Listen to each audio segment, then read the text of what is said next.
I'm going to talk about the analytical core of environmental economics. In order to do so, I first need to recap a good bit of micro, but then we're going to turn to externalities and to public goods. This is where we are in the sequence. And in this particular video, I'm going to talk about static efficiency and about optimality.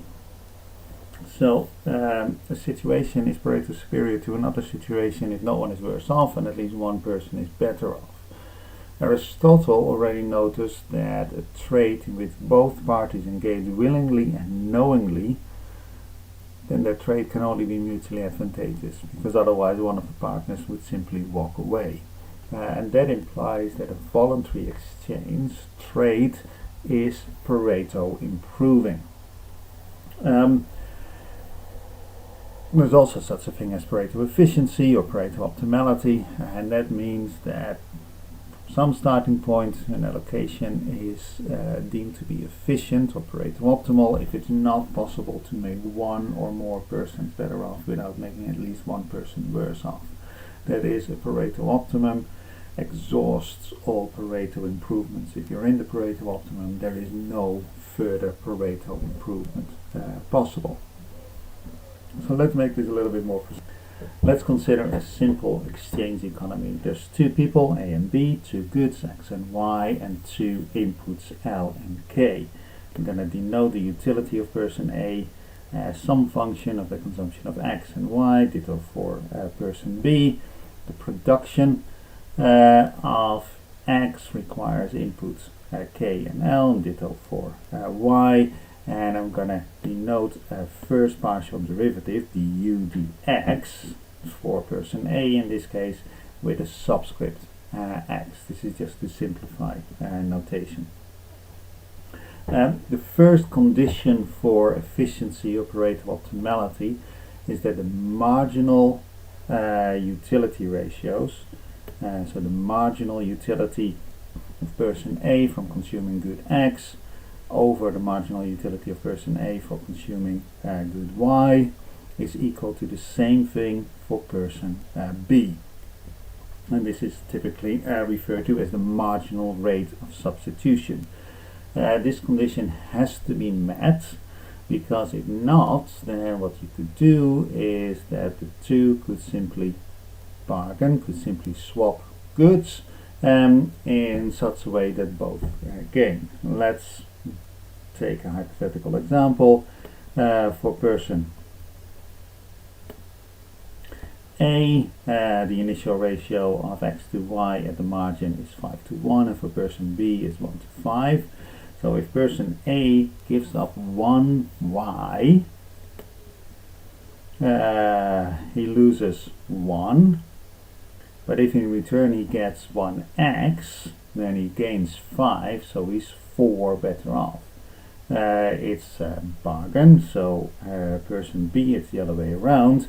They lose 1 X and therefore lose 1, but gain 1 Y and therefore gain 5, and they too gain 4. So both are better off. So if this condition is violated, then we're simply not in, there's a Pareto improvement possible, so we're not in a Pareto optimum.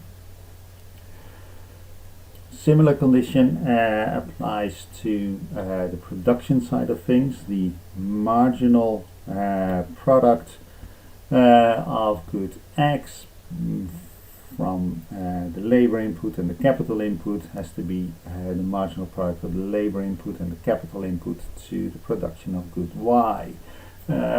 This is typically referred to as the marginal rate of transformation. If this condition is violated, then you can rearrange K and L. You can shift some capital from the production of good X to the production of good Y, and in return shift some labor from the production of Y to the production of X, so that you make more of both goods. And as utility is increasing in both, or assumed to be increasing in both A and B, that can, or assumed to be increasing in both X and Y, that can only mean that you're better off. There is a Pareto improvement possible. So this is the second condition that has to be met. The third condition is efficiency in the product mix, which says that the ratio of marginal utilities of the consumption of X and Y for person B, but if you're efficient in consumption and also for person A, that ratio has to equal the inverse ratio, because it's an opportunity cost of the marginal production of Y and X. So it's X and Y on this side, it's Y and X on this side. And here I give the marginal product of capital, but if you're efficient in production, that is equal to the marginal product of labor too.